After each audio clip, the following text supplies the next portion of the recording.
사무엘하 15장입니다. 사무엘하 15장 487페이지입니다. 487페이지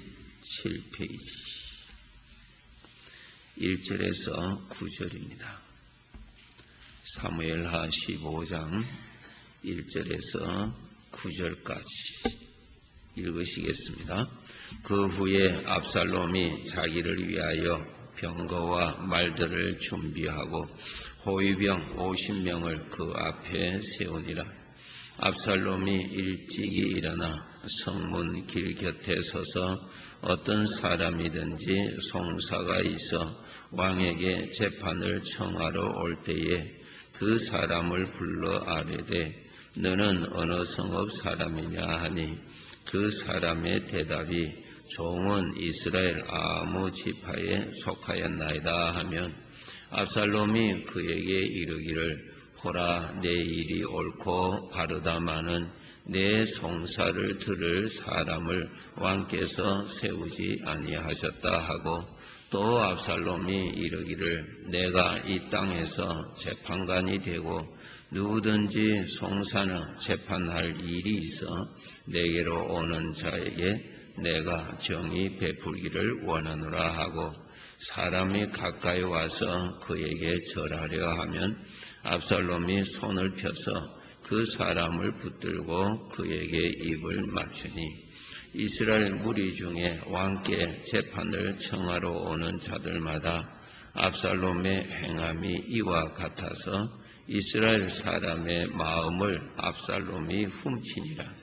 4년 만에 압살롬이 왕께 아뢰되 내가 여호와께 서원한 것이 있사오니 청하건대 내가 헤브론에 가서 그 서원을 이루게 하소서. 당신의 종이 아람 그술에 있을 때에 서원하기를 만일 여호와께서 반드시 나를 예루살렘으로 돌아가게 하시면 내가 여호와를 섬기리라 하였나이다. 왕이 그에게 이르되 평안히 가라 하니 그가 일어나 헤브론으로 가니라. 하나님께서 압살롬에 대한 기록을 많은 양을 할애하셔서 기록하게 하셨습니다. 여기에서 우리가 살아가는데 참 중요한 것을 이렇게 보여주시는 건데 우리가 마음에 무엇을 품느냐 하는 것은 그 사람의 생애를 좌우한다는 것입니다. 그 사람의 삶을 좌우합니다. 마음에 무엇을 품느냐 하는 것이 대단히 중요합니다. 우리가 살아가는 데 있어서 이 세상을 살아가는 데 좋은 일이 있고 슬픈 일이 있고 또 괴로운 일이 있고 웃을 일들이 있고 섞여 있습니다. 낮과 밤이 이렇게 있듯이 인생에는 다 그렇습니다. 이 세상에는 아무리 밝은 빛이 있다 하더라도 그 밑에는 어둠이 있듯이 인생은 그렇습니다. 그런데 어느 것을 품고 사느냐 하는 것은 자기가 결정해야 되는 것입니다. 어느 것을 품고 사느냐.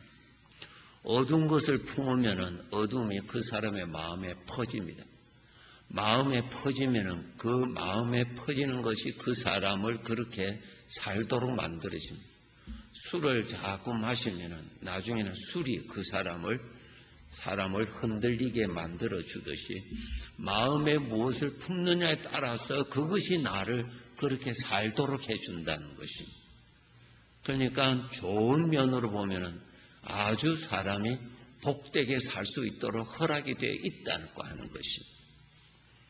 악한 것 품지 말고 어두운 것 품지 말고 괴로웠던 것 품지 말고 좋은 것을 품고 감사할 것을 품고 기뻐할 것을 품고 살면은 인생의 삶을 복되게 살도록 되어 있다라고 하는 거예요. 그것이 하나님이 우리에게 주신 것입니다. 네. 아담 하와에게 하나님께서 열매를 따먹을 수 있고 안 따먹을 수 있는 것은 아담 하와에게 주어진 것이지 하나님께서 따먹으라고 한 것 아닙니다.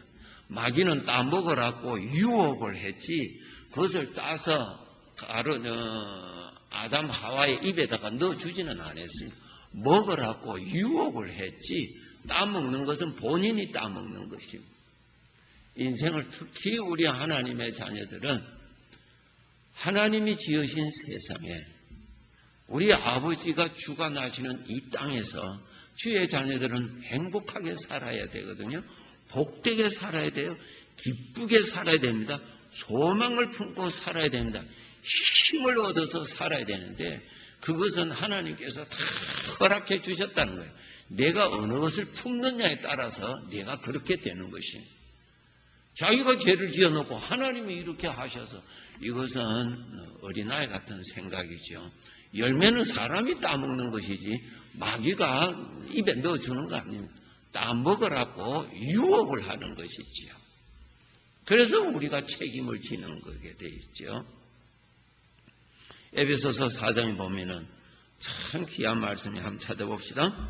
에베소서 4장. 우리 인생의 이 세상을 살아가는 데 있어서 정말 잊어서는 아니 되는 말씀이 있습니다.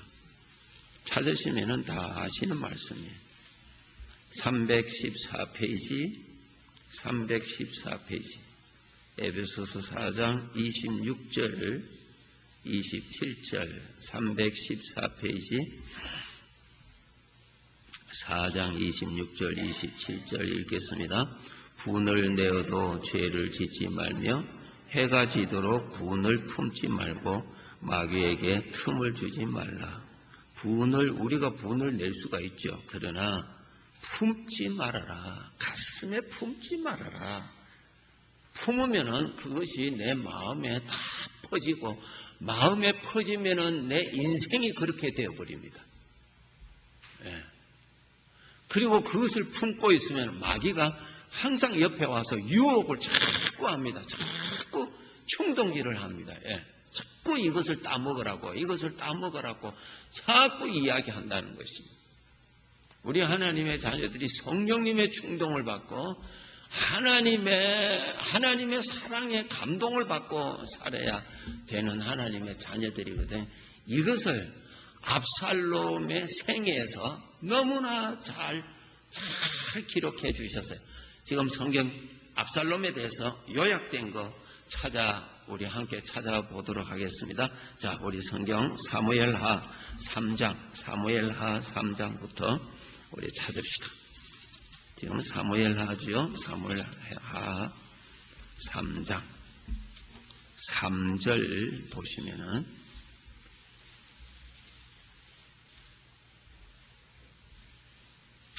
466페이지 사무엘하 3장 3절에 보시면은 2절 다윗이 지금 왕 아닙니까? 참 좋은 집안이요. 참 좋은 환경에 삽니다.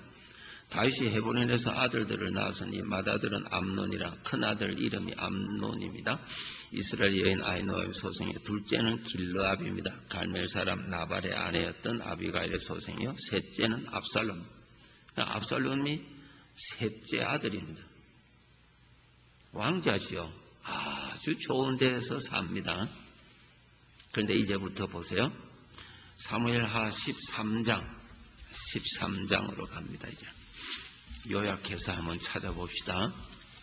13장 1절 13장 1절 그 후에 이 일이 있으니라. 다윗의 아들 압살롬에게 아름다운 누이가 있으니 자기 누이 동생입니다. 이름은 다말이라. 다윗의 다른 아들 암논 장남이죠. 큰아들이 그를 사랑했습니다. 배다른 형제들입니다. 그 큰아들이 압살롬 자기의 누이를 이렇게 사랑을 했습니다. 13장 22절 보십시오. 그래서 이 큰형이 자기 여동생을 욕되게 합니다. 13장 22절 보세요. 압살롬은 암논이 그의 누이 다말을 욕되게 하였으므로 이제 욕되게 했습니다. 그 일로 인해서 보세요. 22절 보세요. 압살롬은 암논이 그의 누이 다말을 욕되게 하였으므로 그를 미워하여 암논에 대하여 잘잘못을 압살롬이 말하지 아니하고 이제 품게 됩니다. 그 일로 인해서 말하지 아니하고 이제 마음에 품고 있습니다. 23절 보세요. 만 2년 후에 2년 동안 꼭 품고 있었습니다. 만 2년이라고 하는 기간 동안에 그는 품고 있었습니다. 자, 32절로 넘어갑니다. 만 2년 후에 큰형 암논을 죽입니다. 32절 보시면은 다윗의 형 시므의 아들 요나답이 아뢰어 이르되 내 주의 젊은 왕자들이 다 죽임을 당한 줄로 생각하지 마옵소서. 오직 암논만 죽었으리다. 그가 압살롬의 누이 다말을 욕되게 한 날부터 압살롬이 결심한 것이다. 2년 동안 암논을 형을 죽여야 되겠다고 하는 마음을 품고 있었다는 것입니다. 그렇죠?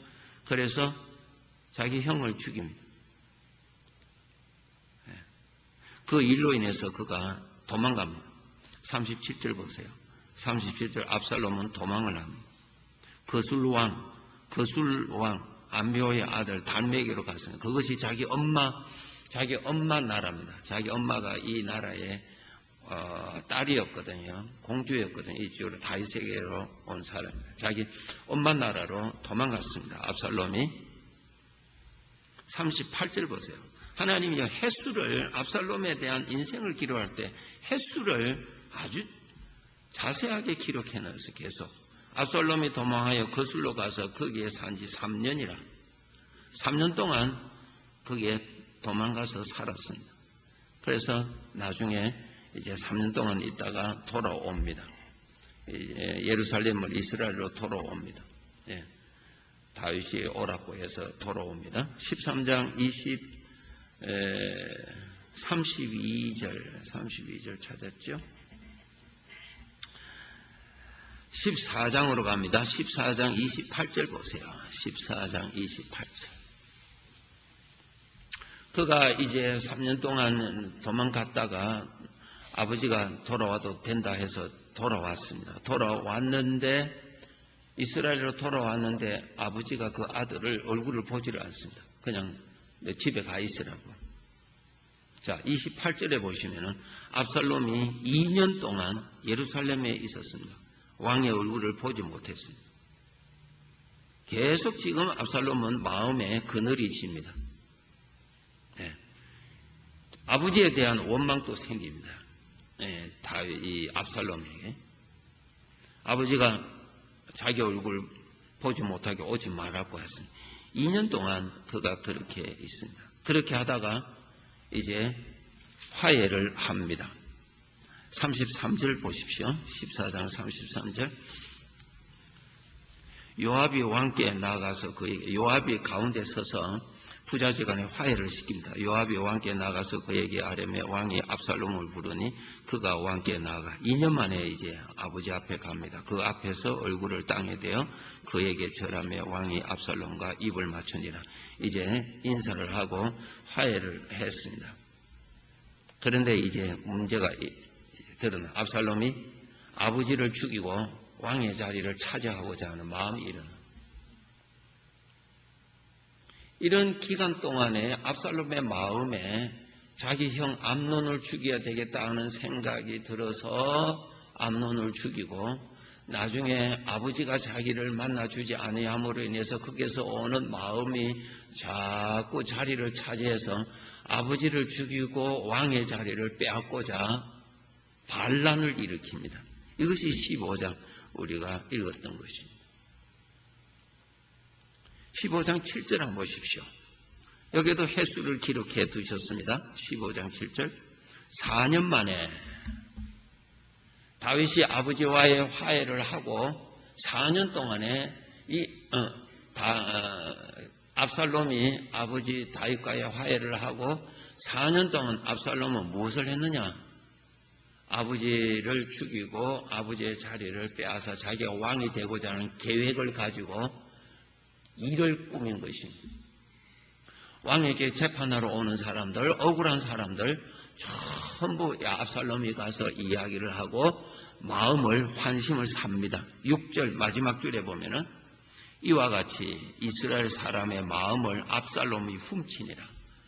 그래서 가서 이렇게 국회의원들 선거 나가면 그냥 다니면서 절하고 그냥 모든 사람 하듯이 그냥 압살롬이 그렇게 해서 마음을 전부 샀어요. 4년 동안.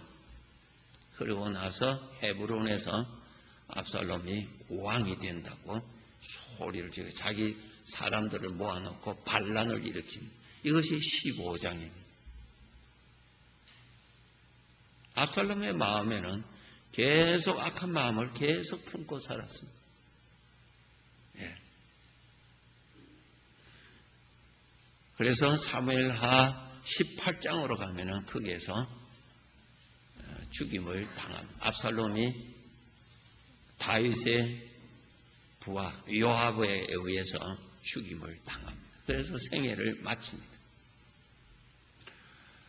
우리가 이 인생을 사는 데 있어서 참 우리가 얼마나 행복한 사람인지, 우리가 이 세상에서 좋은 거 감사할 거, 특히 이 세상에서 제일 살기 좋은 미국이 제일 좋습니다. 예. 어느 나라와 비교할 수 없습니다. 미국 중에서도 또 이쪽에는 또 제일 좋은 곳이 정말 좋은 데 삽니다. 압살롬은 왕자의 신분, 정말 뭐가 부럽습니까? 그러나 그의 마음에는 악한 것을 품고 살았다. 그 악한 것이 그의 삶을 그렇게 만들어버렸다. 우리는 여러 가지의 여건을 볼 때 북한에 살고 있는 우리의 동족들을 우리가 아는 상식으로만 해도 하늘과 땅의 차이에 나는 천국 같은 곳에서 우리가 삽니다. 그저 내 앞에 당면되어 있는 문제로 인해서 그냥 자기만 불행한 줄로 생각하는 생각의 함정에 웅덩이에 빠지지 말고 객관적인 입장에서 비교를 하면 우리가 얼마나 좋은 곳에서 살고 있는지. 이 세상에서는 천국이죠. 여기에다가 금상첨화라고 여기에서 또 복이 있습니다. 하나님의 사랑을 받고 사는 사람 아닙니까? 하나님이 나에게 베풀어 주시는 사랑은 저 태양의 빛이 끝없이 나에게 빛을 비춰주는 것처럼 아버지는 나에게 예수 그리스도로 인하여서 뿌려주시는 사랑 외에는 아무것도 없습니다. 그저 하나님이 사랑해 주시고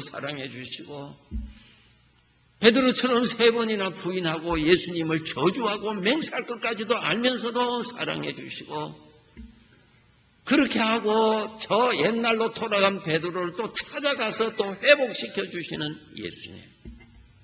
그저 우리에게 그냥 사랑 외에는 없습니다. 그저 사랑을 부어주시는 그 사랑. 이러한 제일 좋은 환경에서 우리가 마땅히 감사하고 행복하게 살아야 되는 것이 당연한 것이다. 그것은 어디에서 오느냐? 내 마음에 무엇을 품고 사느냐가 중요하다. 내가 무엇을 품고 사느냐? 에덴 동산에 살면서 하나님 다 주셨고 단 하나를 주지 않았어요. 주시지 않은 이유는 하나님의 복종 아래 있으라고 두신 것입니다. 하나님의 다스림 안에 있으라고 하나님께서 하나를 두시지를 않았어요. 하나 받지 아니한 그것 때문에 받았던 모든 것을 잃어버리고 살았던 아담 하와입니다. 우리의 삶에 없는 거, 부족한 거, 침소붕대 그것을 태산처럼 생각하고 하늘과 같은 큰 많은 은혜, 밤중에 뿌려진 저 별들과 같은 저 많은 사랑은 가슴에 품지를 못하고 그저 없는 몇 가지만 가슴에 품고 내 인생을 불행하게 산다면 내가 잘못이지 누구의 잘못이 아니래. 그래서 아버지께서 늘 말씀하신다. 무엇을 품느냐? 생명을 품어라. 하나님의 말씀을 품어라. 하나님의 말씀을 품어라. 하나님의 마음에서 나온 거룩한 복을 품어라. 인생을 살 때 무엇을 품고 살 것이냐? 하나님의 것을 품어라. 품어라. 너는 이 마음을 품어라. 겸손한 마음 품어라. 하나님 주신 사랑을 품어라. 희락을 품어라. 온유함을 품어라. 충성을 품어라. 기쁨을 품어라. 소망을 품어라. 돈을 주고도 살 수 없는 이 풍성한 것을 마음껏 품고 살아라고 아버지가 복을 허락하셨습니다. 내가 무엇을 품느냐에 따라서 내가 어떤 사람이 되고 나의 삶은 어떻게 될 것이냐가 좌우된다는 것입니다. 운명론이 아니야. 절대적으로 내가 씨를 뿌리면은 뿌리는 대로 거두게 되어 있는 것이 하나님의 법칙입니다. 하나님의 법칙이에요. 오늘도 생명을 품고 오늘도 하나님의 약속을 품고 하나님의 사랑을 품고 한없이 부어주시는 아버지의 사랑 내 마음에 넘치도록 오늘도 받아서 오늘도 그렇게 삽시다. 나에게 입을 주셔서니 이 입에서 감사가 나오고 찬양이 나온다면 당연한 것이요. 나의 신분은 하나님의 아들이요. 오늘이라도 부르면 천국 가서 살 사람인데 이 세상이 마귀가 주관하는 세상이 아니라 우리 아버지 세상이요. 아버지가 지은 세상입니다. 아버지의 작정 안에 다 있는 것입니다. 두려워하지 말고 아버지 믿고 오늘도 믿음으로 소망으로 감사함으로 삽시다. 내 마음에 꼭 생명을 품고 꼭 복을 품어서 복되게 살아라고 주신 인생 복되게 아버지 앞에서 살고 이웃들에게 복을 나누면서 살고 그렇게 복되게 삽시다. 기도하겠습니다. 우리 아버지 감사합니다. 이렇게 아버지의 말씀을 내 마음에 담을 수 있는 이 복 얼마든지 받을 수 있도록 물붓듯이 부어주시는 아버지의 사랑 주여 늘 잔이 넘치도록 부어주시는 은혜 마음에 아침마다 부음받고 때마다 부음받아서 그 기운으로 살고 그것을 누리며 살고 아버지의 아들의 신분에 맞는 복을 즐기면서 살아가도록 복을 허락해 주신 거 감사합니다. 복된 자들, 복된 신분자들 복을 넉넉하게 누리고 마땅히 살게 해 주시옵소서. 이번 한 주간 동안 하나님의 은혜가 항상 계심을 믿고 은혜를 누리고 소망 중에서 하나님을 높이며 살아가게 하여 주시옵소서. 건강하게 살아가게 해 주옵소서. 웃으면서 살게 해 주옵소서. 소망을 품고 살아가게 하여 주시옵소서. 아버지 앞에서 그렇게 살게 해 주옵소서. 모든 자녀들, 식구들, 어린아이, 태아까지 하나님의 장중 안에 두시고 인도해 주시옵소서. 예수님의 이름으로 기도하옵나이다. 아멘.